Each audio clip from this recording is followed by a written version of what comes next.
morning at 10 o'clock at Temple Shalom. So I want to thank Hermer for all of her leadership on the health reform team the past year and a half or so. I particularly want to thank Jason and John Randall, who've been tremendous support for all of us dealing with both the Obama campaign and health reform over the past couple of years. We've done a lot together, so I greatly appreciate that. Let's give them a hand.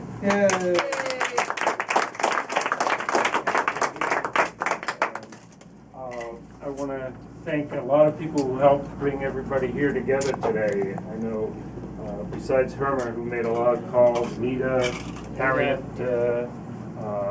Andrew Kastner helped with the vote builder, Virginia Richardson, who couldn't be here tonight, and a lot of other people who made phone calls. We sent out thousands of emails to invite people to today's event, and we made hundreds of phone calls. And the fact that we have a good turnout tonight is part of the response to that. Plus, those people have been at least contacted and will be volunteering in the future. So thank everybody who's made phone calls tonight. Just wanted to mention a couple things about some of my experiences. For those of you who know me, I've been involved with health policy for over 30 years. I'm very pleased that I contributed to one paragraph in the legislation. Wow. That's a lot. Yeah. I was there, what was very exciting, I was there when the Senate Finance Committee passed the legislation. That was the key committee in Congress. And people don't realize Max Baucus and his staff really wrote the legislation. They did a brilliant job of compromising to get all the parties together. It really required not only Obama orchestrating from his end, but Baucus and his staff writing the legislation that really pulled it together.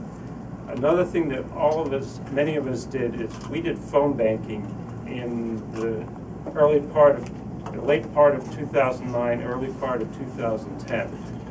This county was one of the top phone bankers in the country, and I saw as change Congressmen's votes from they were opposed to changing deposits. So I saw that made a big difference, and many of us in this room played a role in that, and I think that's something that we can all be very proud of. I think we're all very grateful the Supreme Court made the decision it made. Right. Just a reflection on the handouts that you've gotten. One, it gives you a summary, the key talking points on the legislation. There's also additional resources on the second page. And then there's two upcoming events.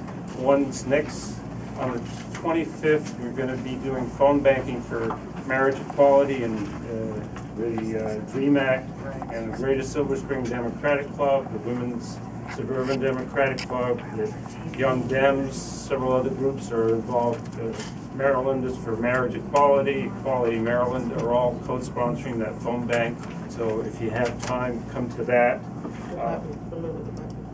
Oh, right. There's buttons and bumper stickers for sale. You can contact the staff here afterwards.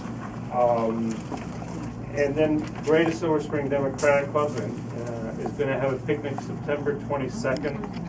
There's details on that. That's a great turnout. A lot of elected officials come to that event, as well as local people. And it's going to be shortly after the Democratic National Convention. And Yvette Lewis, thanks to Jason, who's the state chair for the Maryland Democratic Party, will be a key speaker. We'll hear from a lot of other elected officials at that event. My final comment is, let's work hard to re-elect Obama. He's done a great job on so many fronts, and particularly we're very grateful to him for health care reform.